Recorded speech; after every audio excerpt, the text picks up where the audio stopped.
harus lakukan seperti ini. Karena saya yakin semua petani ini pasti kalau sudah keadaan seperti ini, nggak terkendali cuacanya, sudah pasti.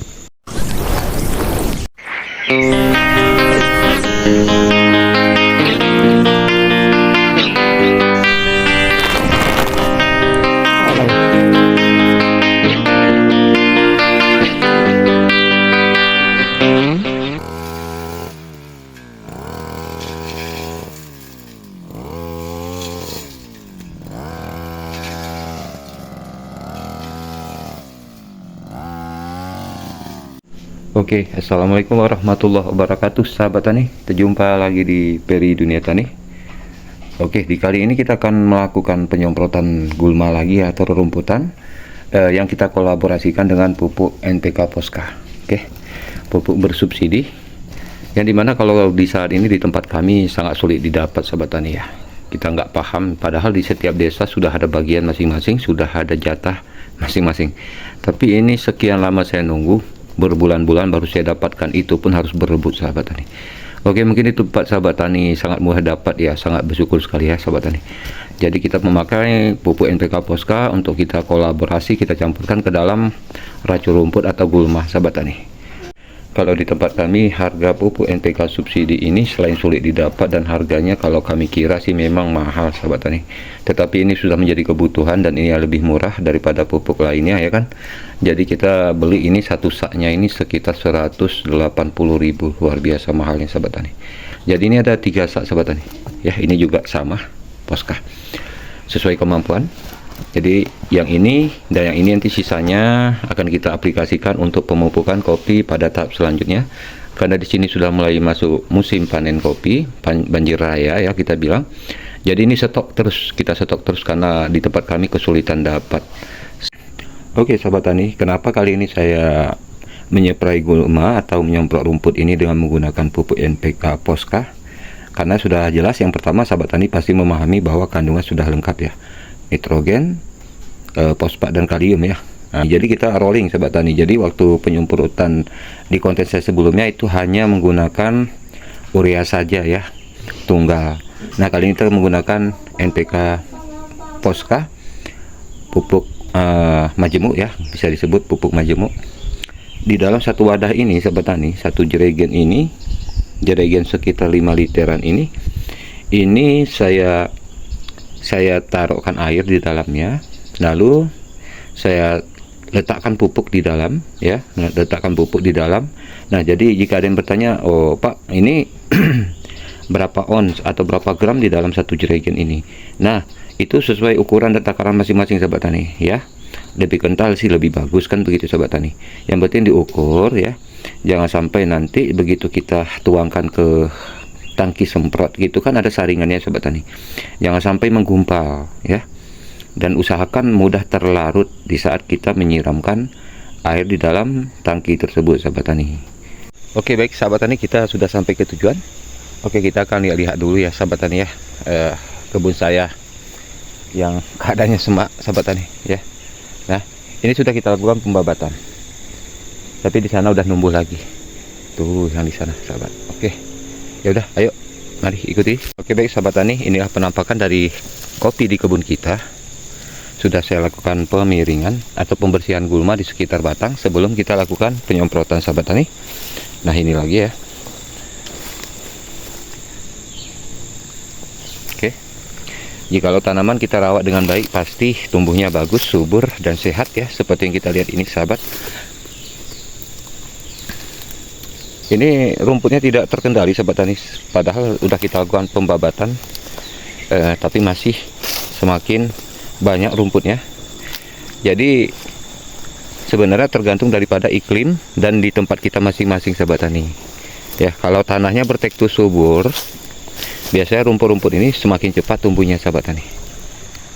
Jadi ada alasan-alasan tertentu kenapa harus kita lakukan pemberian atau penyemprotan herbisida sahabat tani. Oke, yang pertama, kenapa ada pupuk kimia atau herbisida yang terkhusus untuk rumput sahabat tani? Nah, begini jawaban dari penyuluh pertanian kita. Sebenarnya cara itu dianjurkan kepada kita yang tidak memiliki kesempatan waktu. Nah, itu yang pertama ya, kesempatan waktu. Yang kedua, pemberian herbisida ini biasa diberi oleh petani yang memiliki lahan luas, yang dimana rumput dan gulma tidak terkendali karena cuaca ya. Jadi di tempat saya ini, jangankan untuk membabat wahai sahabat tani ya, kadang-kadang untuk kita berangkat saja tuh sampai di lokasi kebun sudah hujan sahabat tani. Nah itu alasan kedua. Oke, yang ketiga sahabat tani ya, dalam menggunakan herbisida ini kita harus bijak ya, sesuai prosedur, jangan melebihi dosis dan takaran sahabat tani, agar rumput-rumput yang berada di kebun kita ini meskipun dia mati tidak terlampau atau tidak terlalu merusak tanah sahabat tani. Jadi sebelum kita melakukan penyemprotan agar aman bibit kopi, kita lakukan seperti ini, pemiringan atau lingkaran atau pembersihan gulma pada lingkaran tanaman kopi sahabat tani. Nah ini cara aman. Dan yang selanjutnya sahabat tani, supaya penyemprotan herbisida ini tanahnya tidak terlalu tandus dan tidak terlalu rusak, mesti kita kolaborasi dengan pupuk ya. Oke sahabat tani, di konten kita sebelumnya kita menggunakan herbisida bermerek Gramoxan ya. Jadi kali ini kita menggunakan Sentop. Jadi kenapa saya menggunakan Sentop? Karena ilalang atau rumput-rumput yang ada di kebun saya yang ini ya, seperti ini nih, batang-batang ubi rambat ya, atau kami orang Gayo sebut ini kepila atau kepila ya. Ini termasuk bandel dan susah mati sahabat tani. Jadi kalau kita mengandalkan Gramoxan ini termasuk masih kuat dan tidak gampang mati.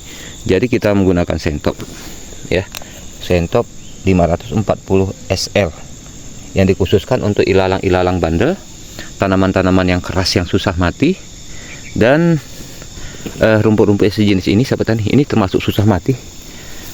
Kadang sudah kita potong di batangnya dengan parang, justru ini tumbuh lebih cepat daripada rumput lainnya sahabat tani.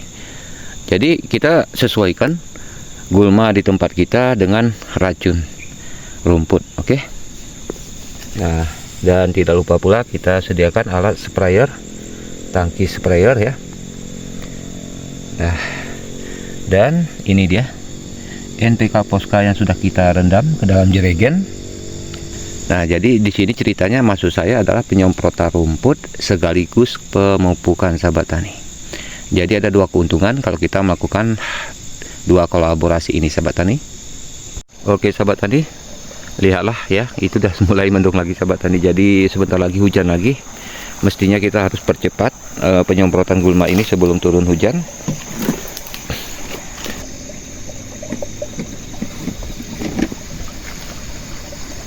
Oke sahabat tani, kita harus langsung memulai penyemprotan sahabat tani ini. Jadi saya menggunakan Sentop sahabat tani untuk melawan gulma-gulma yang bandel ya, gulma-gulma keras. Nah seperti ini. Jadi dalam per tangki ini kita menggunakan dua tutup Sentop.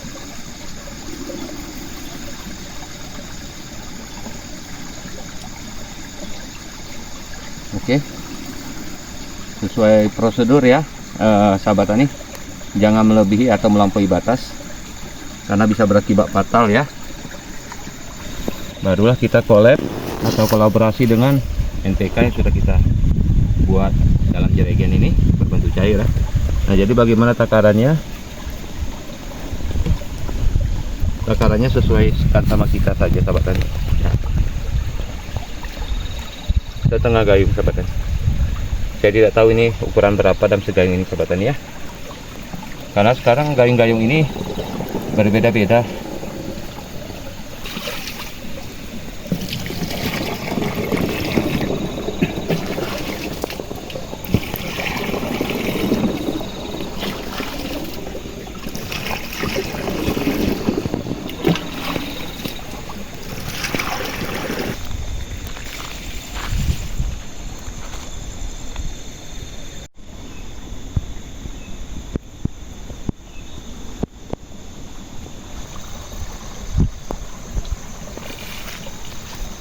Oke, langsung kita mulai sahabat tani penyemprotan.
Oke sahabat tani, setidaknya bisa menjadi edukasi juga buat sahabat tani. Beginilah cara-cara saya selama ini sampai sekarang masih rutin saya lakukan tuh sahabat tani. Yaitu tadi sahabat tani ya, yang pertama kita mendapatkan dua keuntungan. Pertama, gulmanya mati dan tanahnya unsur haranya terjaga karena udah kita kolap sama NPK tadi sahabat tani. Jadi jika ada yang bertanya, loh itu NPK Posca itu kan termasuk kategori kimia, itu lebih baik kita pakai saja itu sahabat tani ya. Karena kita nggak punya pupuk organik, kita pakai saja pupuk kimia. Setidaknya kalau bahasa saya menyebutkan kita pakai herbisida jangan kosong kali ya. Setidaknya pemakai herbisida dicampur dengan NPK Posca tadi setidaknya bisa merawat unsur hara tanah ya. Oke sahabat tani ya, jangan lupa like, comment, subscribe. Semoga terus bermanfaat untuk sahabat tani semuanya. Kita lanjut lagi penyemprotan karena belum selesai. Oke kalau begitu sahabat tani, assalamualaikum warahmatullahi wabarakatuh.